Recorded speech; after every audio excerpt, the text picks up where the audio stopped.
Today we come to the second class in this Introduction to the Buddha's Teaching series.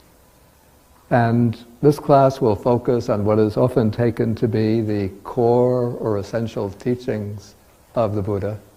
And this is the particular framework that the Buddha used called the Four Noble Truths.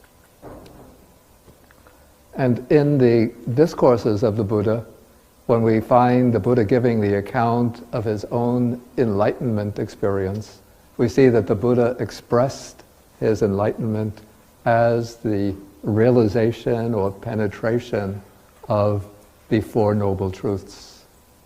And so when the Buddha gave his first discourse, his first formal discourse to the five ascetics, it's called the setting in motion the wheel of the Dharma. He gave that discourse in terms of the Four Noble Truths. And then we see repeatedly throughout the Buddha's teaching career, he always brings the teaching again and again back to the Four Noble Truths. And so we could say that the Four Noble Truths are taken to be the essential content or the essential framework into which the Buddha organized his teaching. And the Buddha was a very, very skillful teacher, and he knew how always to adapt the teaching precisely to the needs of the people that he was teaching. He would be able to know their deep inner needs, their psychological tendencies, their interests. And so he would use various skillful means to awaken their interests, to appeal to their inclinations. But once he got the people disposed towards his teaching, then he'll bring the teaching back to the Four Noble Truths. And when anybody achieves realization in, as we see in the suttas, in the discourses, what they realize in turn are the Four Noble Truths. So we can say that the Four Noble Truths, it's not only a teaching device, but it's the essential content of awakening or realization. Okay, so what are these Four Noble Truths? And you'll find them described. We gave out books, sort of accompanying reading for this course. So you find it described in the book by Walpola Rahula, What the Buddha Taught, and the other book called Fundamentals of Buddhism.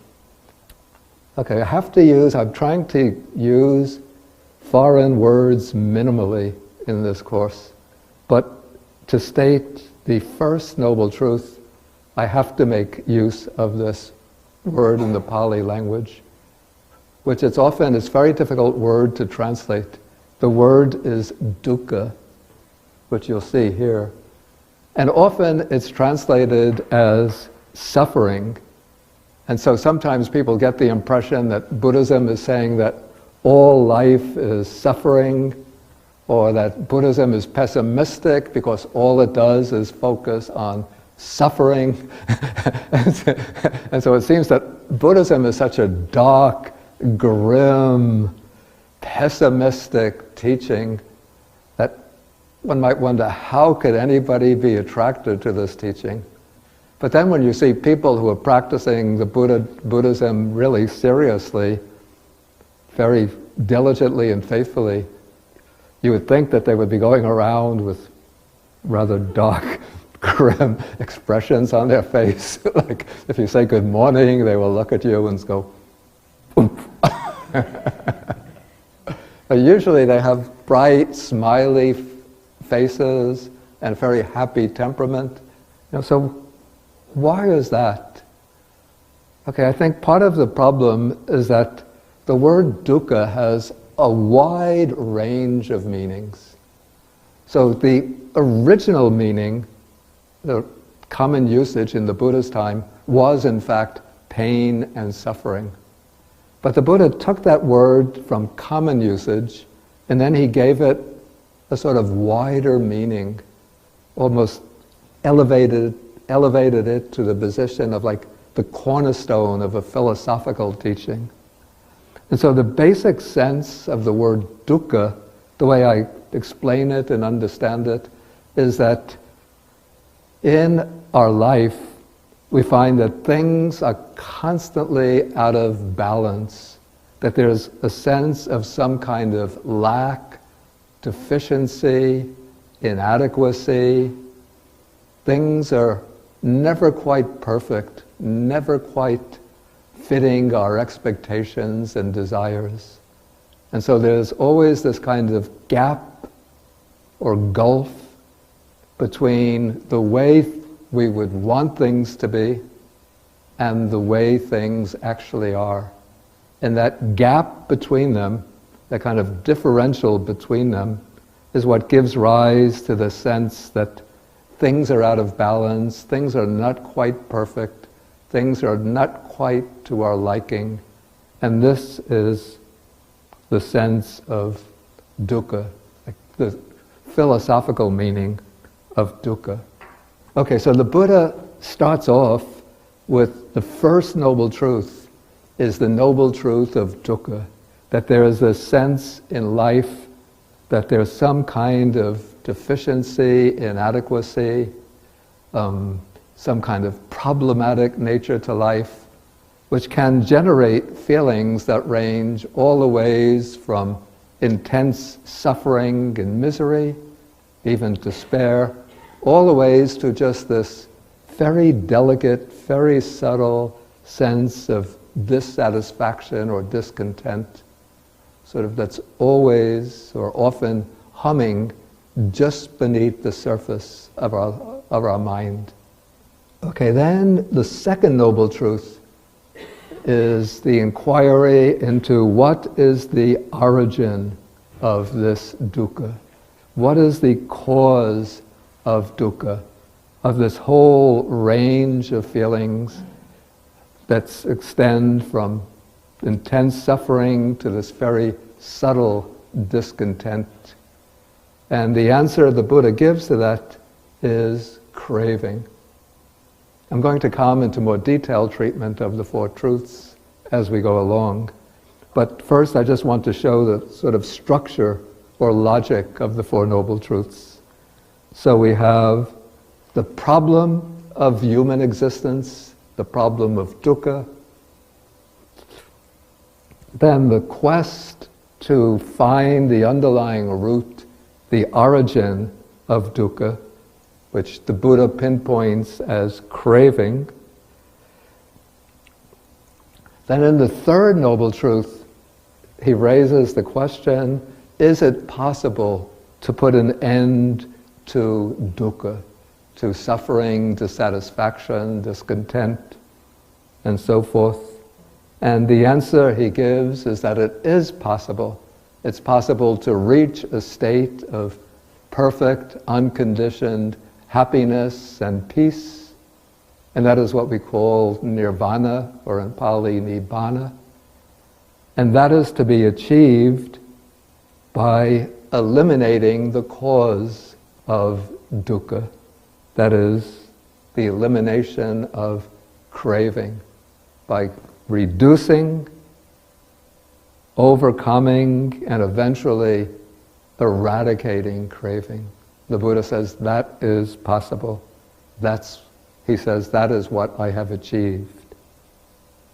And then, if we're going to reach the cessation of suffering, we need a way to go about that. And that is the fourth noble truth, which is called the way to the cessation of dukkha. And here the Buddha has laid out, again, a very systematic method, which is called the Noble Eightfold Path. It's a path of practice, a path to apply to one's life that consists of 8 factors, as we'll see. And it's said that the 4 noble truths correspond to the model of a medical formula. So sometimes the Buddha is called the great physician. Just as a physician, a doctor, treats a patient and helps the patient to overcome their illness, so the Buddha looks at humankind, examines the illness of humankind, and then following the formula of medical practice, first he pinpoints what is the disease from which humankind is suffering.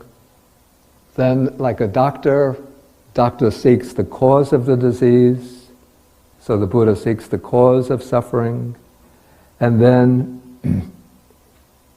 the doctor has to determine whether a cure is possible and what has to be done to achieve the cure.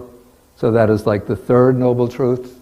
And then the doctor will prescribe some kind of course of treatment, the remedy for the disease. And that is like the fourth noble truth. And then when we look at the four noble truths again, from another angle, we could see that they can be divided into 2 cause and effect relationships.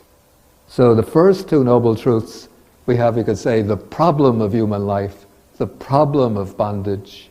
So here we have the diagnosis of the problem, and then the exposition, the disclosure of the cause of that problem. With the third and fourth noble truth, again, we have a cause and effect relationship. We have the effect is the cure, the cessation of dukkha, the elimination of craving, and then we have the cause or means for achieving that effect, which is the Noble Eightfold Path.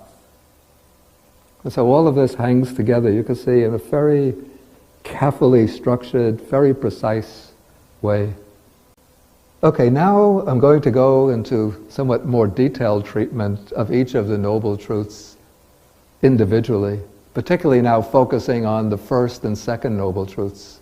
The other truths we'll deal with in more detail as we go along in this course.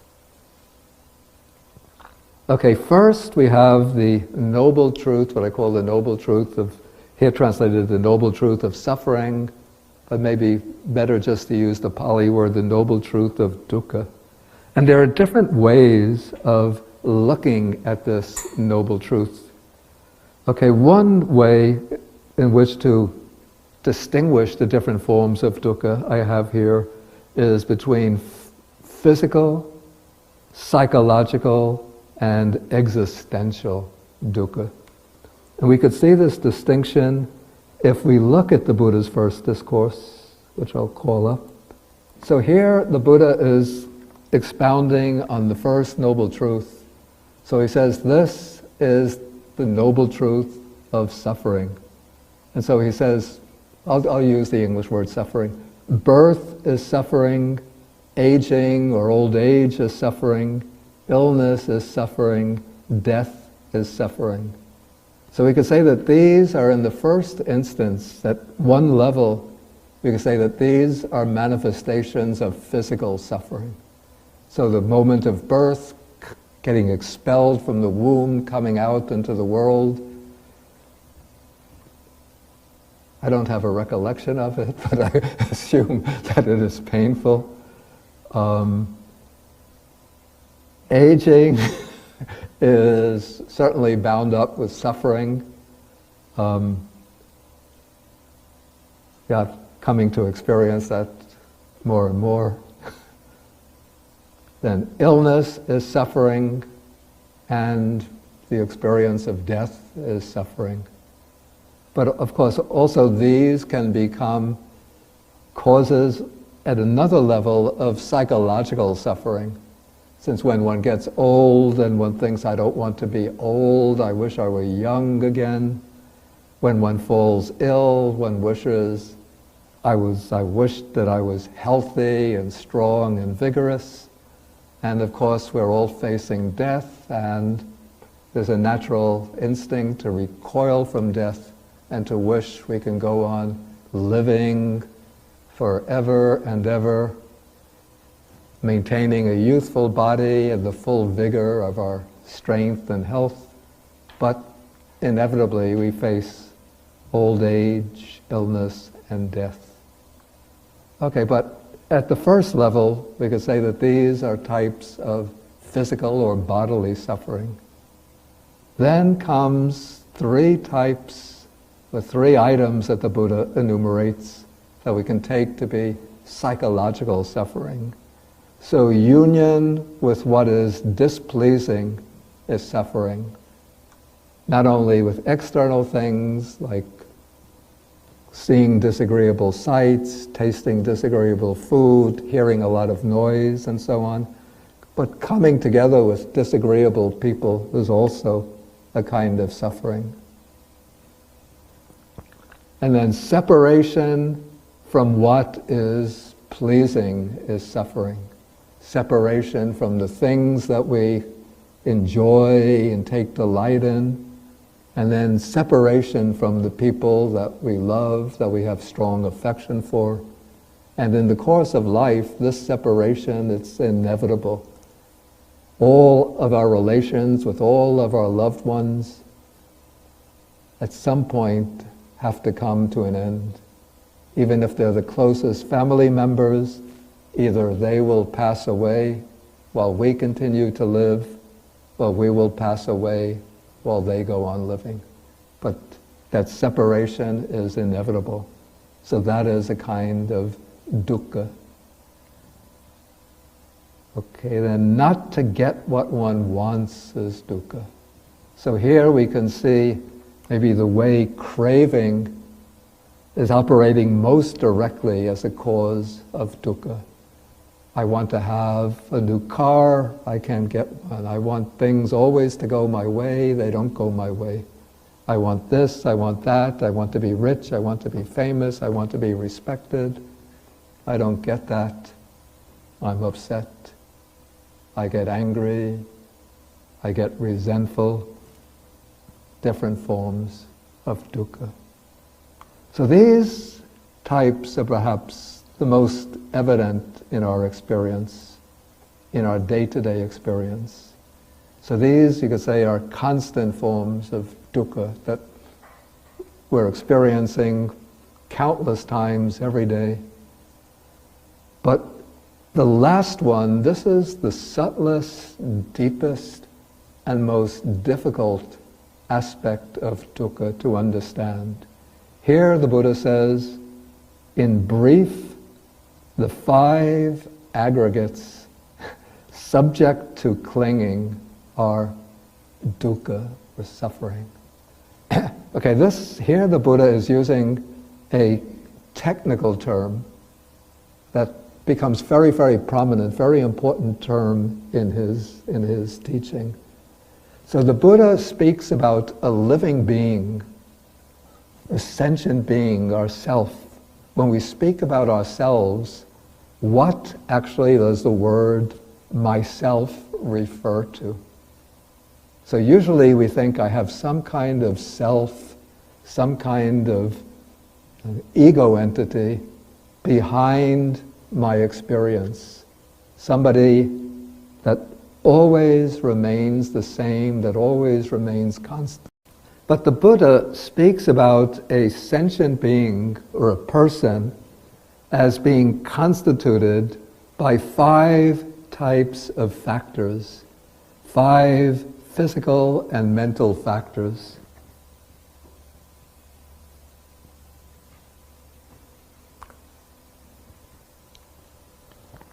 Yeah, so when we refer to myself or I, taking ourselves to have some kind of real substantial self there, the Buddha says that those terms are actually designating these 5 factors that constitute the living being, that constitute the person. And so what I am really is this functioning together of these 5 constituents, these are what we call the 5 aggregates. And they're the 5 aggregates subject to clinging, because these are the things that I cling to as the basis for my sense of personal identity. This is sort of the foundation on which I build my sense of personal identity. But what the Buddha says, that these 5 factors are all impermanent in that they're always arising and passing away. That they all depend upon conditions. And so there's nothing solid, substantial, and absolute in them. But they arise through the functioning of conditions. And so what we have is the bodily form, what you can see of another person, and what you feel when you get a sense of your physical presence. Then there are feelings. The word feeling here is not referring to emotions as such, but to feelings of pleasant, painful, neutral feelings. Then there are perceptions, acts by which we perceive things in our environment or things going on within ourselves. The acts by which we can identify and recognize and label and distinguish all of the aspects everything that we experience. Then in response to our perceptions, there will arise some kind of volitional activity, liking or disliking, striving to achieve some aim, formulating purposes and seeking to achieve our purposes. And then there's the fundamental awareness of all of this, which is consciousness. And all of these factors, the Buddha says, are arising, they're undergoing change at every moment. They're constantly arising and passing away. And so we seem to have some kind of constant, enduring, substantial self. But in fact, when we look at ourselves using the tool of insight, looking deeply into our body and mind, we find just this bundle of factors, all of them arising and passing, all of them undergoing constant change.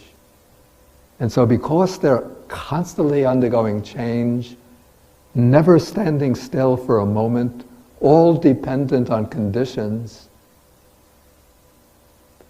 they're not a basis for true security, for true lasting happiness, even though we cling to them in the hope that they will give us real happiness. So that is why the Buddha says that these 5 aggregates are dukkha. So I call this, in my outline, I call this the aspect of existential dukkha. So it's an aspect of dukkha that spreads to all of our experience. And so we have the 3 levels here we could see in the First Noble Truth. From birth to death, we could say these are the manifestations of physical suffering. The middle 3, union with what is displeasing, separation from what is pleasing, not to get what one wants, those are 3 aspects of psychological suffering or dukkha. And then the 5 aggregates subject to clinging, that is existential dukkha. Okay, another way in which the texts analyze and explain the First Noble Truth, they speak about another 3 levels of dukkha. Okay, one is what we could call ordinary suffering. So this would be bodily pain, pain that comes from illness, the ordinary aches and pains of the body. So this is obvious, clear, ordinary suffering, bodily and mental suffering. The second level is called the dukkha due to change. And this kind of dukkha applies to pleasant and enjoyable situations. Okay, so say I meet some friends that I haven't seen for a long time, and we get together, we go out together, we're enjoying ourselves, laughing, dining, joking together. So I'm in a happy situation, very pleasant situation, but then my friend has to go away, and then I feel sad.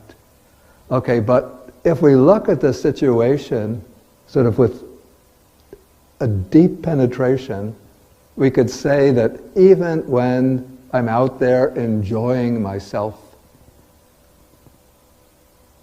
because there's a kind of grasping of that situation, sort of a subtle clinging in the mind to that situation, hoping it will last forever, even in the midst of enjoyment, that enjoyment has a certain subtle kind of dukkha or unsatisfactoriness underlying it.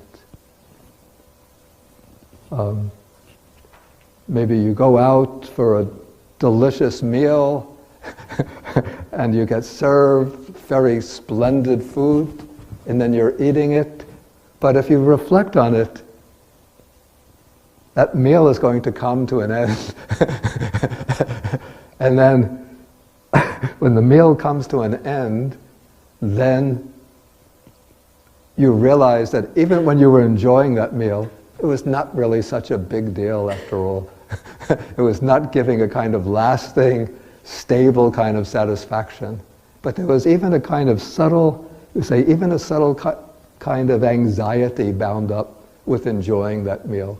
The sense that, in fact, what I found, I don't know if other people share this experience, when you go for a delicious meal, okay, you get various items on your plate, and so when you're eating one thing, it might be very delicious, but you're really thinking about the other items on the plate, right? And then while you're eating the main course, you're thinking about the dessert.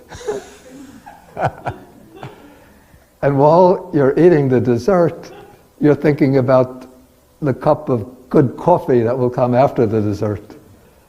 So if you look, even in eating that delicious meal, that in that enjoyment of the food, each stage of the meal, there's some kind of something underlying that's not quite satisfying. And then when you finish the meal completely, if you're in the restaurant, then you have to pay the bill.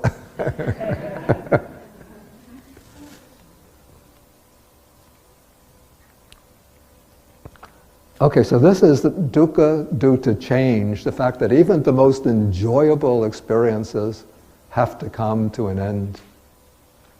And then the third level of dukkha, this is what I call the dukkha of conditioned existence. That is the dukkha that comes, that unsatisfactory nature of the five aggregates. Because everything that constitutes our existence, everything that we cling to, that we hold to as being I and mine, is just a process of factors that are arising and passing away through conditions.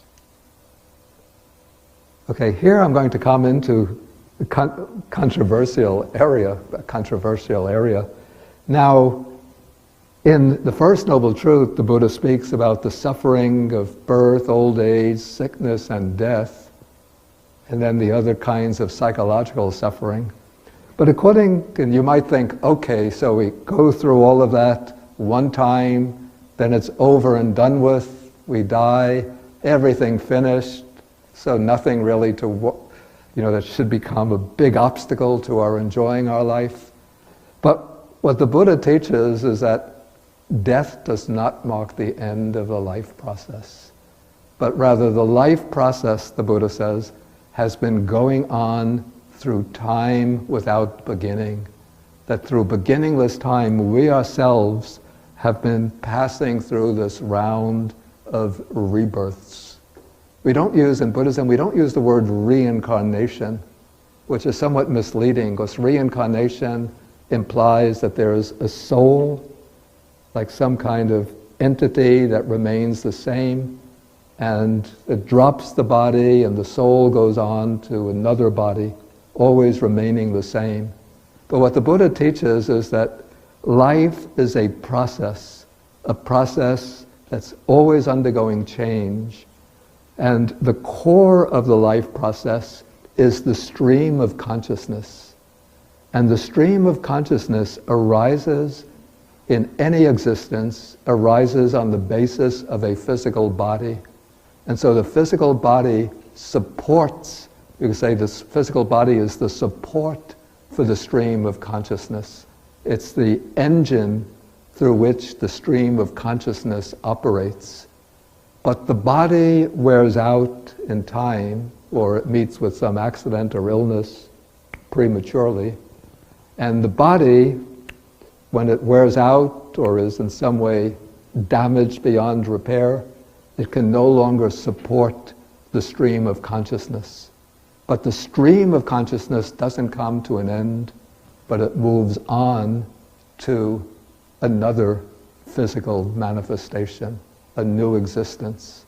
And that is what we call rebirth. I'm going to deal with rebirth in much more detail, not the next class, I think it's the second class from today. So I don't want to get into details about rebirth here, but just to point out that according to the First Noble Truth, the dukkha that we experience, the suffering of birth, old age, illness, and death, doesn't occur just once and then it's finished forever. But rather, each time we undergo a new existence, we encounter those same types of dukkha.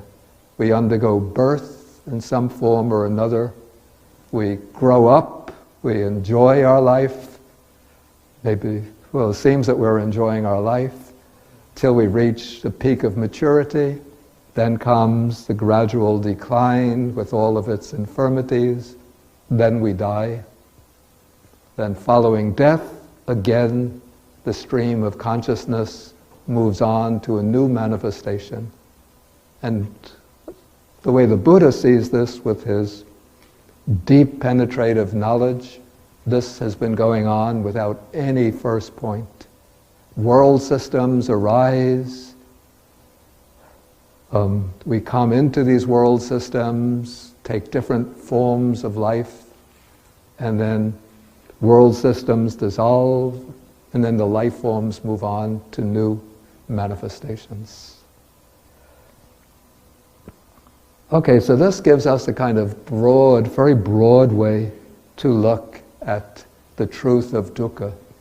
So, in fact, in the sutta, the Buddha says that he asked the monks, what do you think is more, the tears that the waters in the 4 great oceans, or the tears that you have shed while you've been wandering through the round of rebirths? And then the monks give the right answer. They say, the way we see it, the tears that we have shed while we've wandered through the round of rebirths is greater than the water in the 4 great oceans. Okay, so that is the first noble truth. Maybe I'll just finish all 4 noble truths, then I'll ask for questions. Okay, then we come to the second noble truth, and here, this is the truth of the origin of dukkha. And here the Buddha is looking deeply at the underlying root of all of these forms of dukkha, of suffering. And his approach is not just to treat the symptoms, not just to offer patchwork treatment of the different outer manifestations of suffering, but to look deeply to find the cause. And so the Buddha finds the cause of dukkha not in accidents, not in external circumstances, the environment, and so forth, but in the mind. It's in the human mind. So the cause, the Buddha says, is craving. And the word craving, sometimes some people translate the Pali word tanha as desire, and then they say Buddhism teaches that desire is the cause of suffering, and therefore we have to get rid of desire, but desire can be a good thing. And so that is somewhat misleading to translate the second noble truth as desire. Because according to to Buddhism, there are good desires and bad desires. So the word, the actual Pali word that's translated as craving, the Pali word is tanha, but the Sanskrit word, the same word, slightly different spelling, is trishna. And I think in the Sanskrit form, you could see the English word thirst. Because the English word thirst and the Sanskrit trishna actually have a common origin. So what is meant by this word we translate as craving is like a thirst. It's a thirst to swallow up things and absorb them into oneself as the basis for one's own identity. And the Buddha specifies, when he analyzes the nature of craving, he spells out 3 types of craving. One is the craving for sensual pleasures, pleasures through the eye, ear, nose, tongue, and body, beautiful forms, delightful sounds, fragrant odors, delicious tastes, pleasant bodily sensations, entertaining and stimulating mental ideas to stimulate the mind. So that is the craving for sensual pleasures. But then there's a second type of craving, which is the craving for continued existence. So this is the craving that first it manifests in a clinging to the 5 aggregates, the factors of body and mind, taking them to be mine, what I am, myself. And then when this body can no longer serve as a basis for the continuing stream of experience, then this craving for existence drives the stream of consciousness into a new manifestation, into a new rebirth, a new incarnation. And so that is how, and then once that new existence occurs, it begins with conception leading to birth, then to culminating in old age, illness, and death. And so in this way, its craving is seen as that dynamic force that drives the cycle of rebirth, that drives the repetition of the process of birth, old age, and death. And then the third type of craving, it's a rather difficult one to understand, and I have to confess I've never really fully understood it myself. It's called in Pali vibhava tanha, which means the craving for annihilation, the craving for non-existence. And it might seem, you might think intuitively that this would be like the kind of craving that drives somebody to commit suicide. But in the text it's never explained in that way. But I think the way it's understood is for somebody has a kind of repulsion to existence and doesn't want to, they don't want to go on continuing in the cycle of rebirth. And so they come to the idea, they grasp hold of the idea that at death, everything comes to an end. When the body dies, everything is finished. Just one is alive, death takes place, and when death takes place, it's like turning off the machine, no more picture, shutting down the computer, nothing continuing. Okay, then I have in the outline how craving functions as a cause of dukkha. Okay, I distinguish this in two ways. One I call psychological, the other, I've coined the expression meta-psychological, beyond the psychological. Okay, so taking first the psychological aspect, how craving is a cause of dukkha, dissatisfaction. Okay, we can see this at certain stages. Okay, first, craving arises for something that I don't have. I see somebody has a nice iPhone. I don't have what's the latest iPhone? 5.0? What? They're up to 10.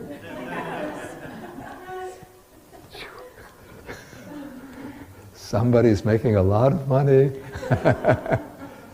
Okay, so, I was using iPhone 2 about 2 years ago. Okay, so I see, in the store, iPhone 10 has just come out.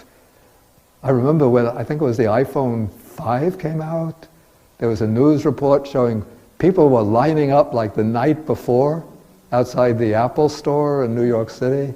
The line was winding around the block. People are waiting to get their, as soon as it comes out, it was to come out, the store was to open, at 8 a.m., 9 a.m., people are waiting the night before, standing up all night to get the iPhone. Okay, so I get my iPhone 10, so I'm craving, I'm dissatisfied with my iPhone 5, the 10 is available, so that dissatisfaction and the craving to get the iPhone 10. Okay, then to get the iPhone 10, I need some money, so I have to struggle, work hard to accumulate the money to buy it. Okay, I go to the store, buy the iPhone 10, now I have it, there's the delight of possession. But then comes another kind of dukkha, which is that of, we call it maybe anxious concern. So I'm always afraid that somebody might steal my iPhone. I always have to look after it, to protect it, to be sure it's functioning properly.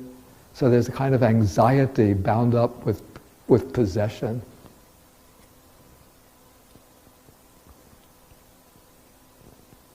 Then maybe the iPhone 10, now it's getting old and not functioning properly.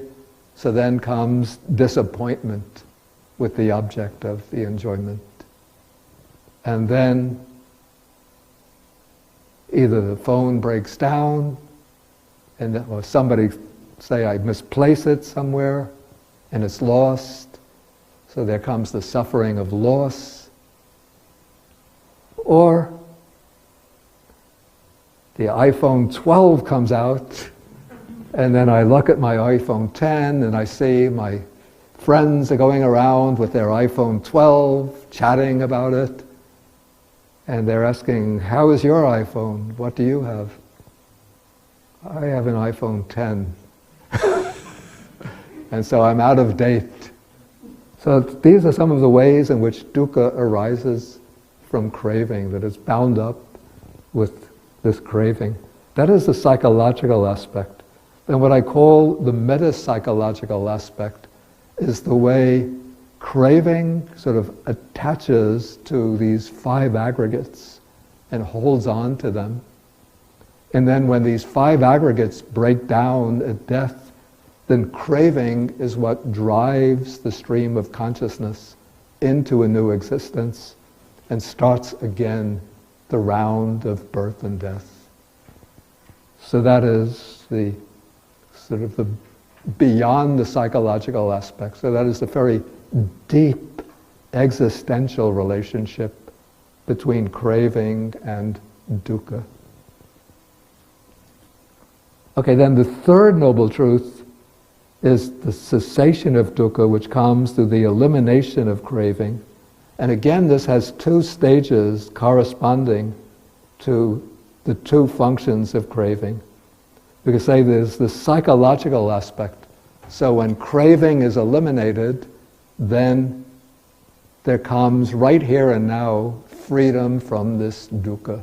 There's no more grasping, no more clinging, no more insatiable desire for what I don't have, but there comes a kind of peace and serenity, fulfillment, kind of inner freedom from the compulsive drives of craving.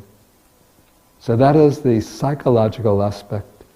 Then the meta-psychological is that when craving is eliminated, then the round of birth and death comes to an end, and there comes the liberation into that ultimate state of freedom, which is nirvana. I don't want to go into details of that now, because we'll come to that more later in this course. Okay, then the 4th noble truth is the way to freedom from dukkha. And that is the Noble Eightfold Path: right view, right intention, right speech, right action, right livelihood, right effort, right mindfulness, and right concentration. Is that the Buddha speaks about 4 tasks to be performed in regard to the 4 noble truths. And so each noble truth has its own specific task. The first noble truth, the truth of dukkha, has to be thoroughly understood. The origin, that is craving, has to be eliminated, to be abandoned. The truth of the cessation of suffering is to be experienced, to be realized, to be attained. And then the path, the Noble Eightfold Path, is to be practiced. Okay, so I think that sort of gives a broad overview of the 4 noble truths.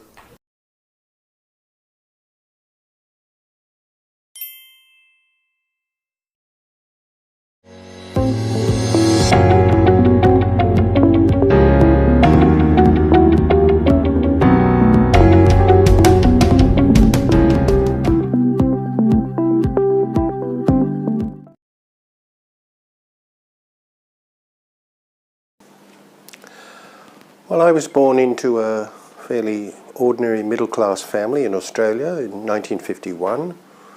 Both of my parents they called themselves Anglican or Church of England, but they weren't particularly religious, and I don't really remember them ever going to church. But by the time I was about 13 or 14, I started going to church on my own accord.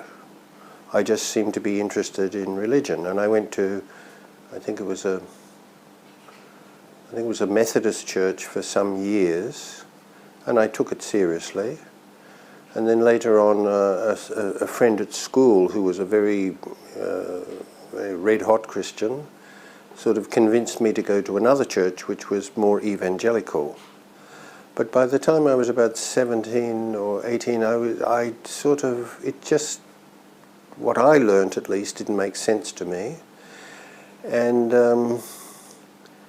I had some vague or indirect influence of Buddhism a bit earlier. At one time, I can remember, a friend of my father gave him a book to read called 7 Years in Tibet.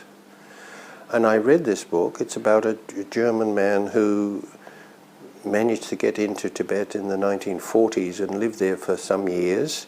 And he eventually became a tutor of the Dalai Lama, a young boy at that time. Anyway, I read this book and it really quite fascinated me. It gives quite a positive picture of Tibetan culture before the Chinese invasion.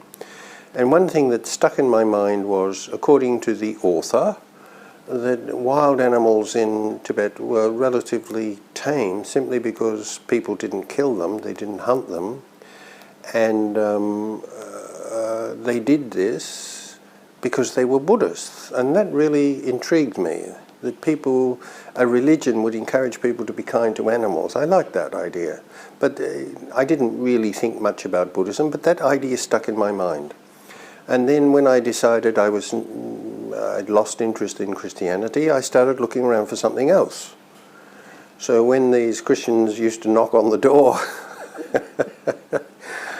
I'd invite them in, and my mother would say, "Oh, for God's sake, don't invite them in, we can never get rid of them." But I wanted to know what they had to say. The Jehovah's Witnesses, the Mormons, all these people. Anyway, one day I came across a book called The Mind Unshaken by a British journalist, John Walters. And I read that and I decided I was a Buddhist straight away. Now, I didn't understand all of it, but it described Buddhism in a simple, clear way, and that impressed me a lot. And from that time onwards, I started to read as many books on Buddhism as I could get. And that's how and then after some time, I decided to call myself a Buddhist. And that's pretty much how I became a Buddhist.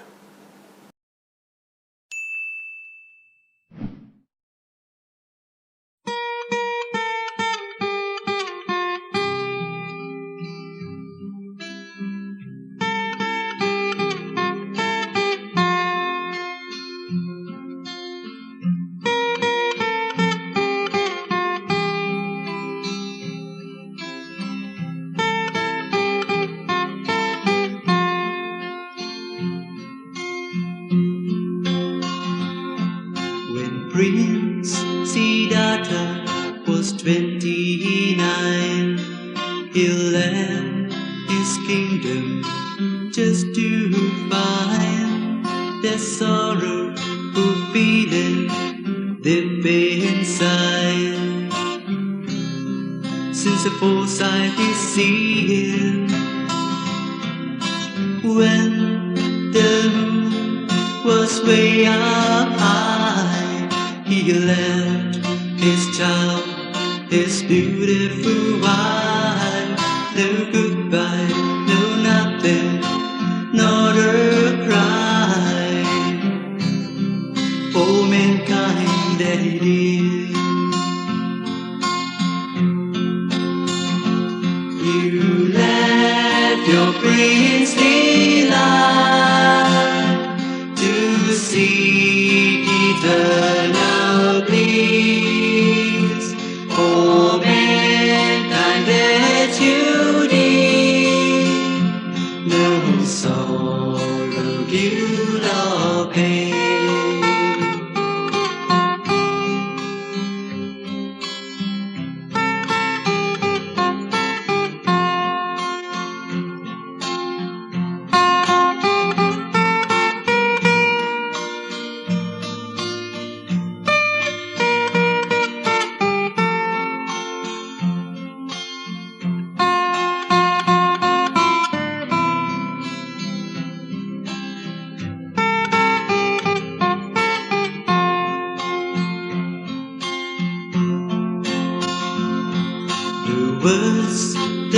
Dharma that he taught.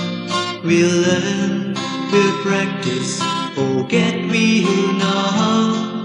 His teachings we'll follow, for we all know for mankind that it is. You left your princely life to seek eternal bliss. For mankind that you did, no sorrow, guilt or pain.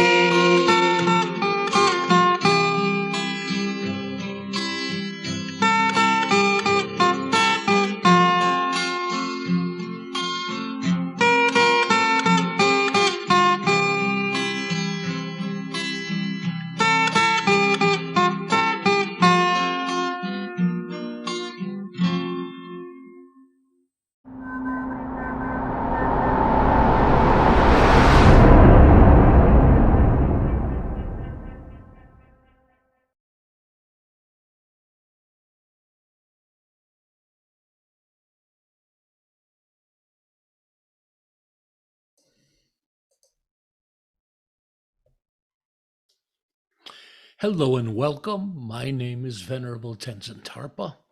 I'm the director and founder of SBT, the Secular Buddhist Tradition. SBT is an international online community that's dedicated to the timeless wisdom of the Buddha, sharing the Buddha's teachings in a way that's easily accessible for modern Western audiences. I'd like to take a moment and thank Global Buddha Dharma TV for creating this amazing medium for sharing the Buddha's teachings. I am absolutely thrilled to be here and to be a part of it. Before we begin, let's take a moment to appreciate our community gathered here today. Today, I feel fortunate to sit as a member of this kind community in the safety and security of like-minded friends, sharing this present moment with others dedicated to the cultivation of goodness. Today, I'm grateful for the direction and support that this community provides, a community worthy of my time and commitment, a community where my efforts have meaning, purpose, and are appreciated. Today, I'm thankful for this community of awakening, a place to gain the knowledge and skills to improve my life, a family, a home, and a sanctuary for all of us seeking refuge from the storm. And let's also remember, as conscientious practitioners, we must recognize our responsibility to the world, to strive to live skillfully while helping others to do the same, to strive to live in balance and harmony with nature and others, to strive to gain mastery over our minds and embody our true benevolent nature, to expand our hearts and minds, transcending our shared human limitations, to not intentionally harm sentient life or our planet, and to maturely accept and embrace the reality of our situation while striving to improve it. Again, welcome everyone to today's teachings. Today we're going to be examining secular Buddhism. So, although not a historical tradition, secular Buddhism is becoming a very popular and valued approach to Buddhist thought. It can be understood as an approach to the study and practice of the Buddhist teachings aimed at clarifying and demystifying them by lifting them out of their presumed religious, mystical, or cultural context. Secular Buddhism is an objective and rational approach to the Buddhist teachings, seeking to reinterpret them through fresh eyes. Commonly seen as merely non-religious, secular Buddhism actually derives the scope of its thought from new interpretations of the earliest Buddhist teachings, popularly known as the EBTs. These early teachings are largely devoid of religious, ceremonial, or ritualistic elements, possessing a more open, fluid, and adaptive style. teachings that reject religious authority, dogma, and absolutism. And for those who may ask, where exactly do secular Buddhists derive their authority? The answer is from the Buddha himself.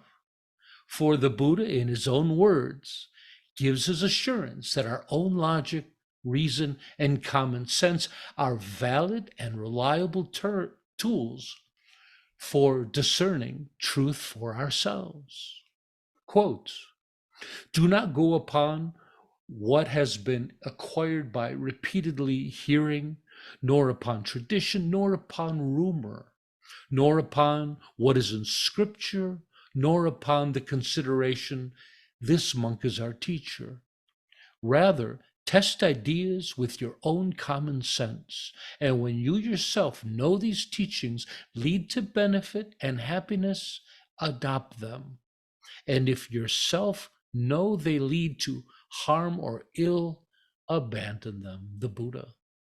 Quote, just as a goldsmith would test his gold by burning, cutting, and rubbing it, so must you examine my words before accepting them, not merely out of reverence to me. The Buddha. Quote, that which is passed down by traditions may be learned well or learned badly. It may be true, it may be otherwise. Only if a spiritual life leads to the end of suffering is it of true value. The Buddha. Quote, you are your own master. You make your own future. Therefore, discipline yourself as a horse dealer training a thoroughbred. The Buddha. Quote, oneself is refuge of oneself. Who else indeed could refuge be? By good training of oneself, one gains a refuge hard to gain. The Buddha.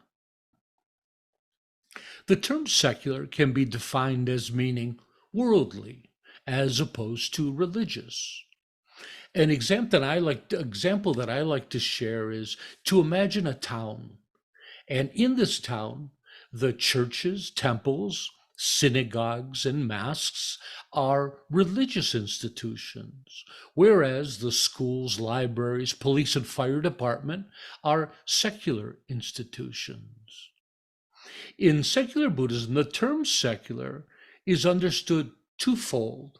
First, as synonymous with non-sectarian or non-partisan or impartial view, open to the various forms of Buddhist thought, including non-Buddhist disciplines as well, like science, philosophy, psychology. Secondly, as an approach to the Buddha's teachings that de-emphasize its more religious, mystical, or cultural aspects. It's important to remember that secular Buddhism is not a set of specific beliefs or doctrines, nor is there any single group that represents it, meaning different secular Buddhist teachers and groups can hold different views depending where on the spectrum between traditional and secular they find themselves. When explaining secular Buddhism to traditional Buddhists, I find by starting to create a little common ground, explaining that most of us have all found assertions in the Buddhist scriptures that are simply too implausible to accept. Maybe it's the account of the miracles performed by the Buddha, or the Buddha having conversations with the Hindu gods.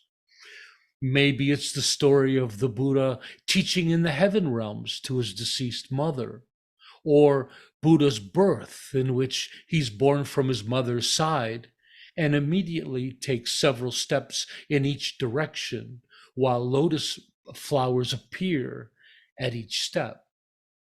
There are also the descriptions of the Buddha as standing 20 feet tall, with arms that can touch his knees without bending. Also, that the Buddha possesses webbed fingers and toes and has a tongue large enough to cover his entire face. Whatever the case, most Buddhists have a handful of scriptural assertions they can't rationally accept. Well, for secular Buddhists, our list may be just a little longer. His Holiness the Dalai Lama has done much work in propagating secular Buddhism. In his best-selling book, Beyond Religion, His Holiness asserts that one doesn't have to be religious or a spiritual person to engage in Buddhism, that Buddhism's science-like and psychological and philosophical approach is strongly focused on mental and emotional development, with its unique methodology founded on the cultivation of logical ethics and its many practical applications aimed at cultivating happiness and fulfillment. These can benefit anyone, regardless if you consider yourself a religious or a spiritual person.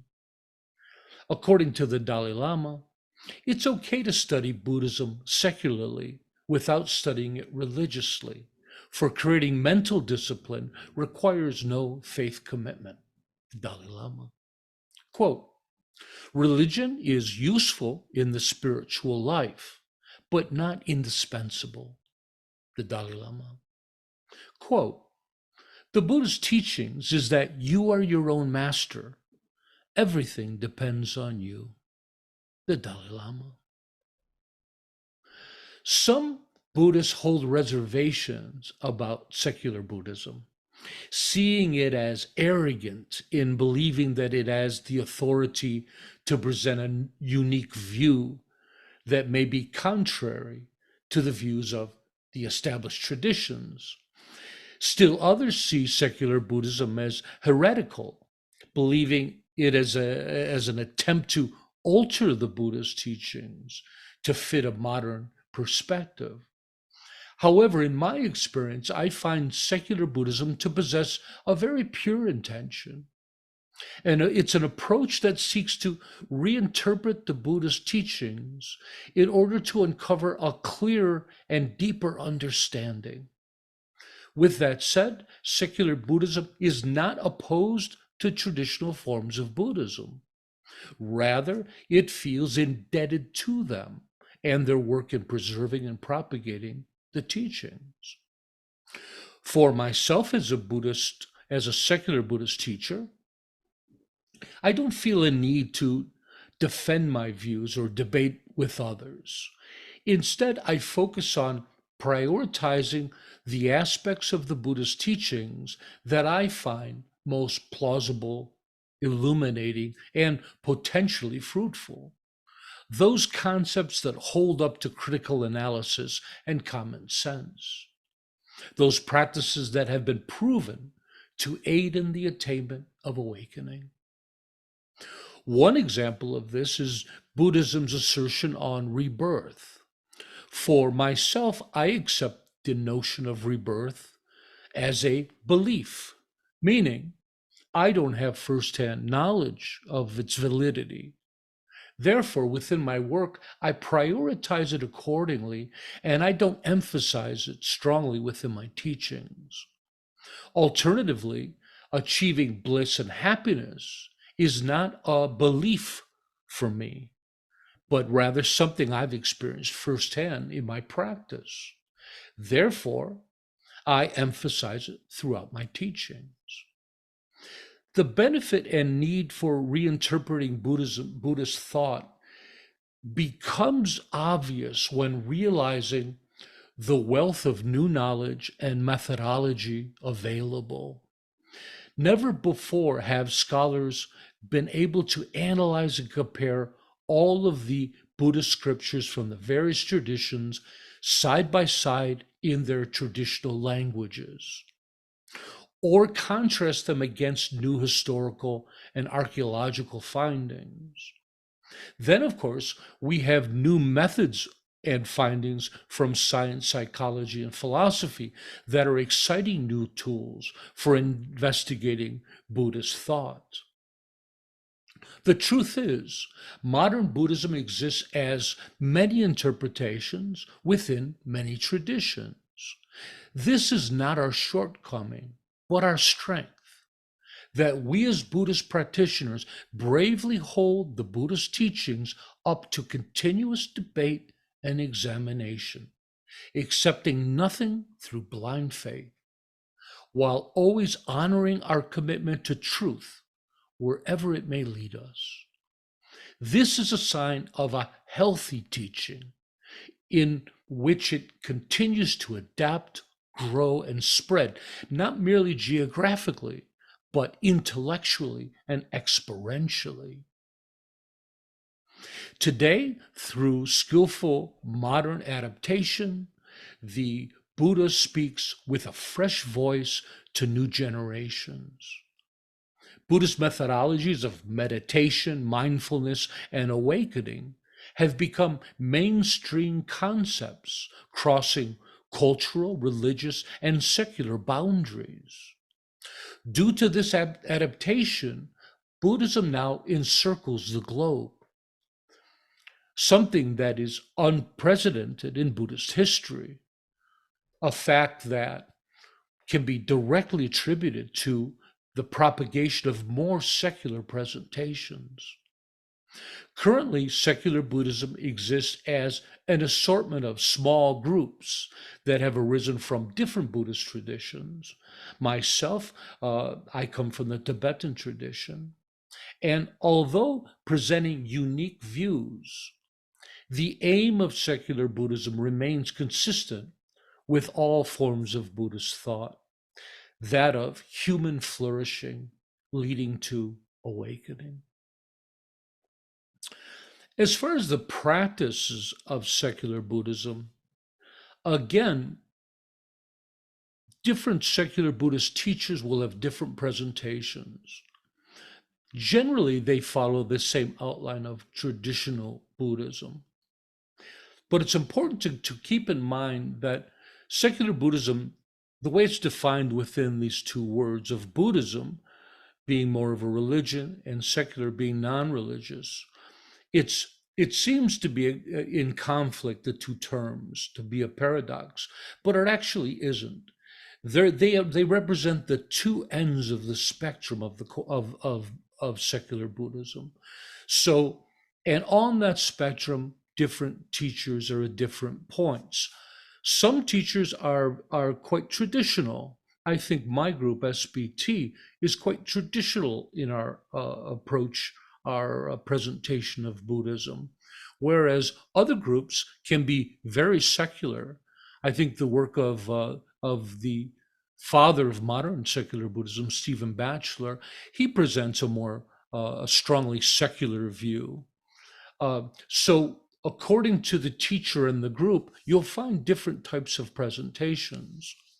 So for SBT, I've been a monk now for 15 years. I was ordained by His Holiness the 14th Dalai Lama.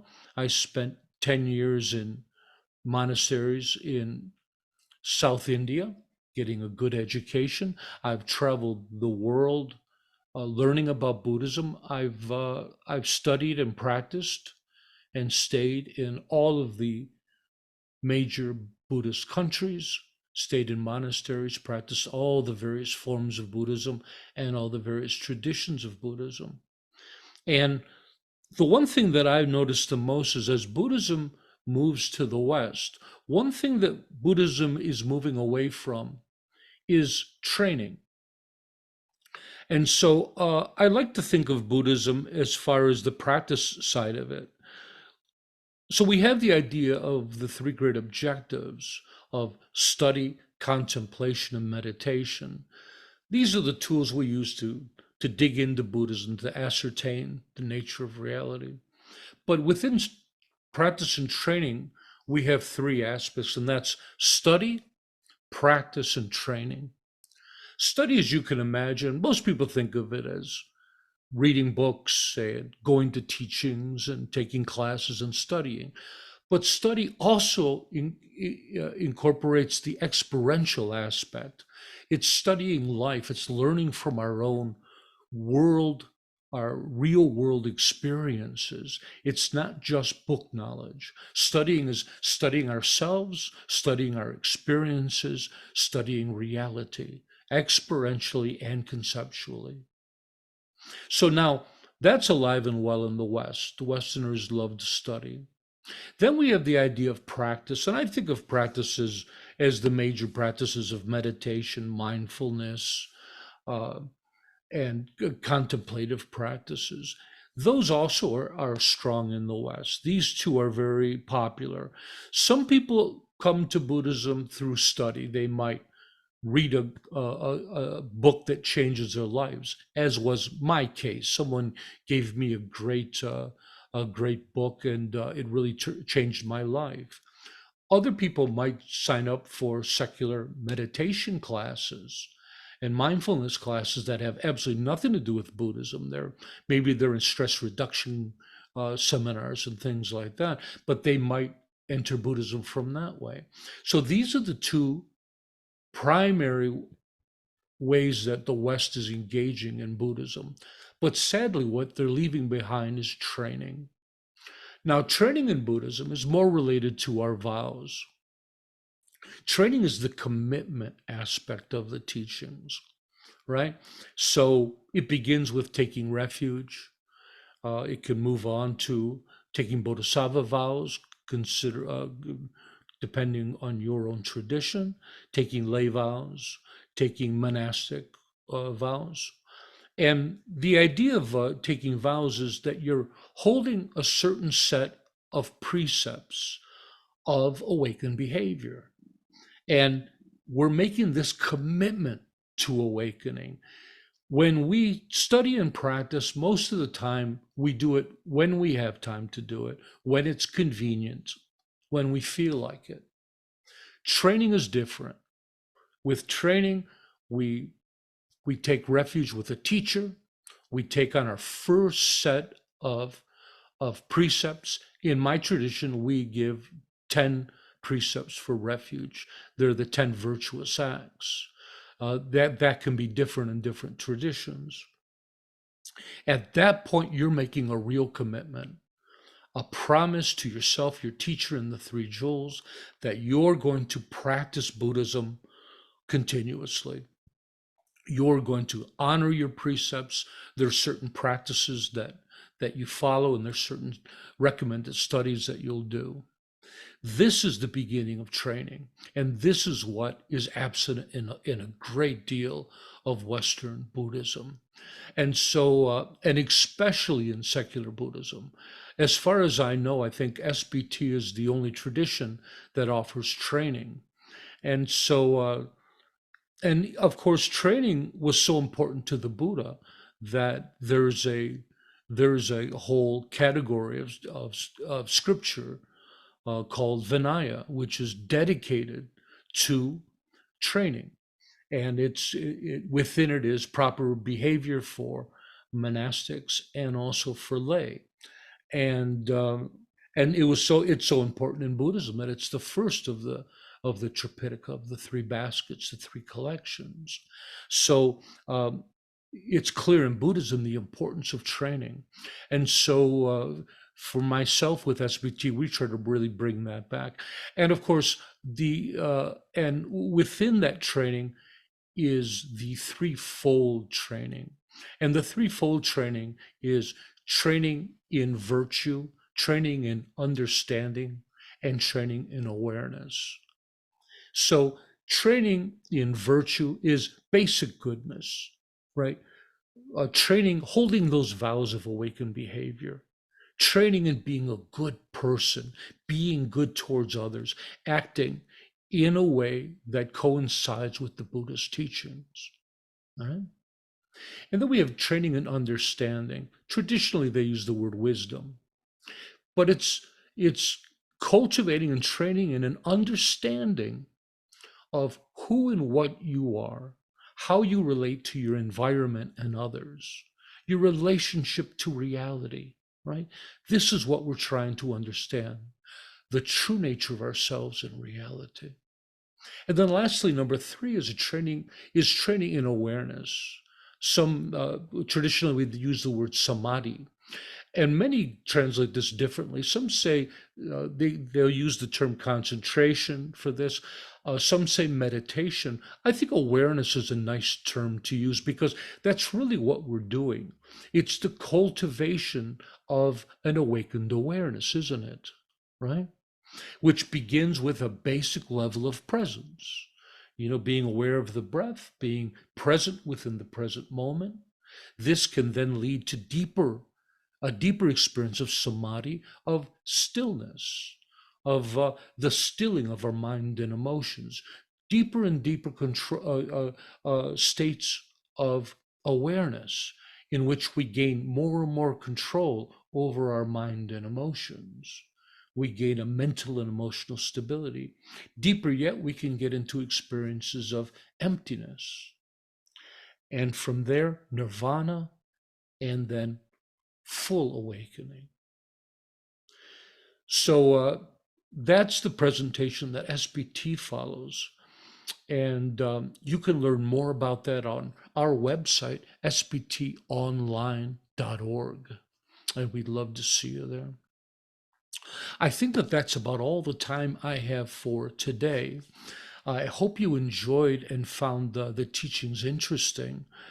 In closing, I'd again like to thank Global Buddha Dharma TV for creating this amazing medium for sharing the Buddha's teachings. It's going to be fascinating to watch and see it grow. If you'd like to learn more about SBT or myself, please visit my website at sbtonline.org. Thank you all for attending today's teachings. It was a lot of fun for me. So let's end today's teaching with our altruistic affirmation. May all be healthy, may all be prosperous, may all be well, may all be present, free of past regret and future worry. May all abide in constant appreciation, which is the source of great joy and contentment. May all realize their true nature and the true nature of reality, which is awakening.